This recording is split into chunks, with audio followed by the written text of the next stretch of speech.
In the spring of 1940, more than 22,000 men disappeared. They were not killed in battle. They were not lost at sea. There were no witnesses, no explosions, no last stands. They simply vanished. For months, their families waited. Letters stopped arriving. Prison camp addresses went silent. Mothers stood at windows long after night fell. Wives folded uniforms that would never be worn again. Children memorized faces they would one day forget. Every question was met with the same answer: transferred. That single word concealed one of the most carefully hidden crimes of the Second World War.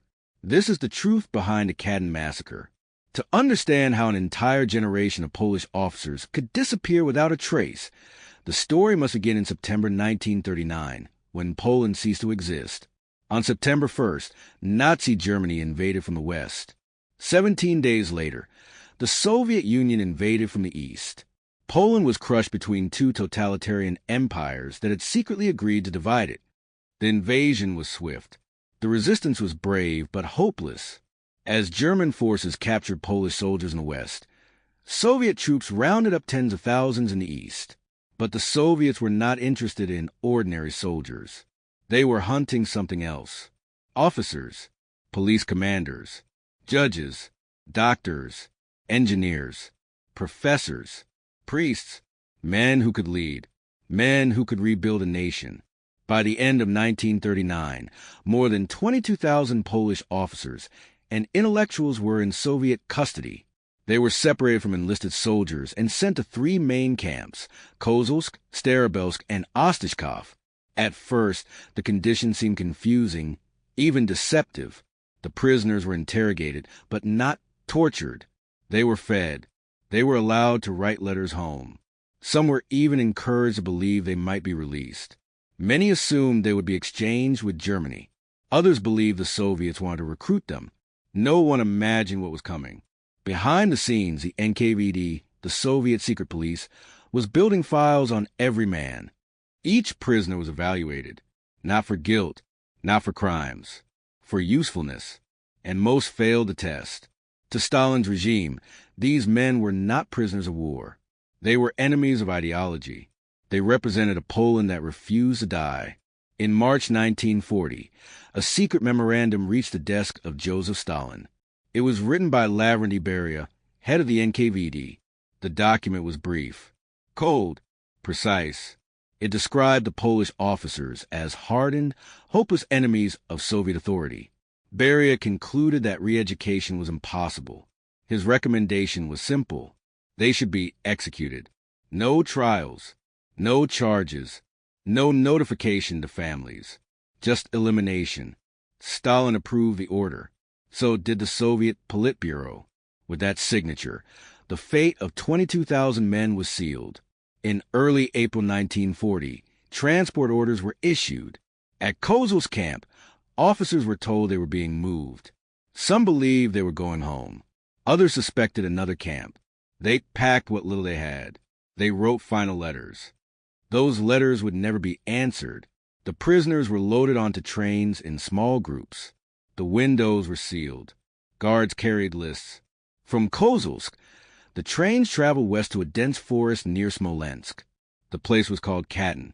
From Starobelsk, prisoners were sent to Kharkiv. From Ostashkov to Kalinin, today known as Tver. The executions followed the same method everywhere. The men were taken one by one. Their hands were bound. They were led into soundproof rooms or forest clearings. A single shot was fired into the back of the head, execution style. German pistols were often used, not by accident, but because they were efficient and left less residue.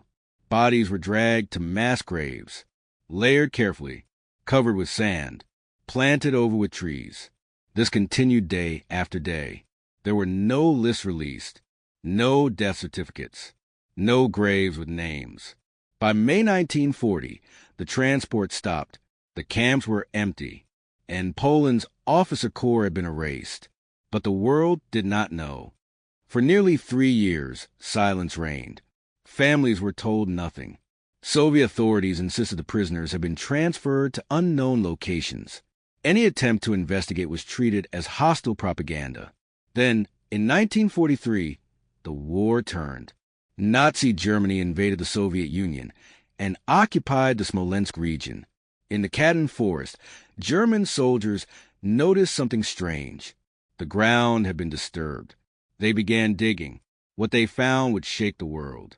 Mass graves, thousands of bodies, Polish uniforms, rosaries, letters, diaries, documents dated spring 1940, long before the Germans ever reached the area.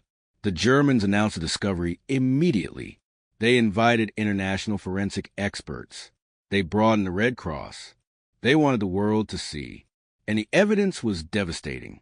The officers had been killed while the area was under Soviet control.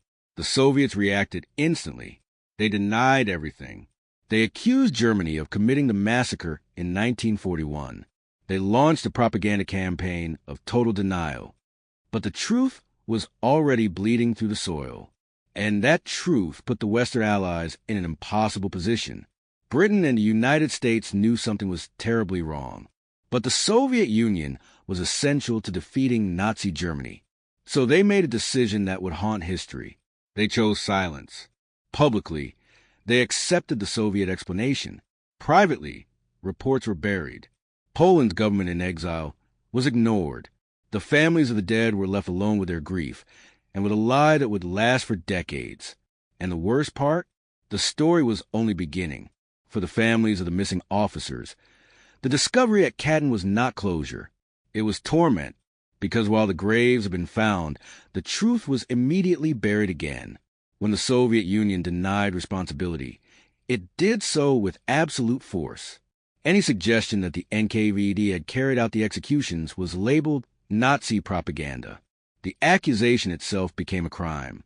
Inside the Soviet Union, and later inside communist-controlled Poland, the word Katyn was forbidden, not discouraged. Forbidden. Teachers were ordered to remove it from lessons. Journalists were warned never to mention it. Official records describe the dead as victims of fascism, without names, without dates, without responsibility. Families who asked questions were watched. Those who spoke openly were punished. Some lost their jobs. Others disappeared. The massacre was not only erased from history, it was replaced with lies so rigid that challenging it could destroy your life. Meanwhile, in the West, governments chose convenience over truth. British intelligence reports quietly acknowledged that the Soviets were likely responsible.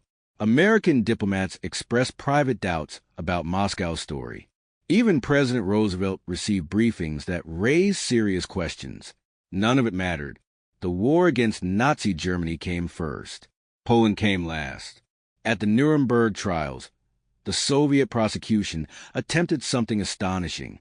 They formally accused Nazi Germany of committing the Katyn Massacre. They submitted fabricated evidence. They demanded convictions.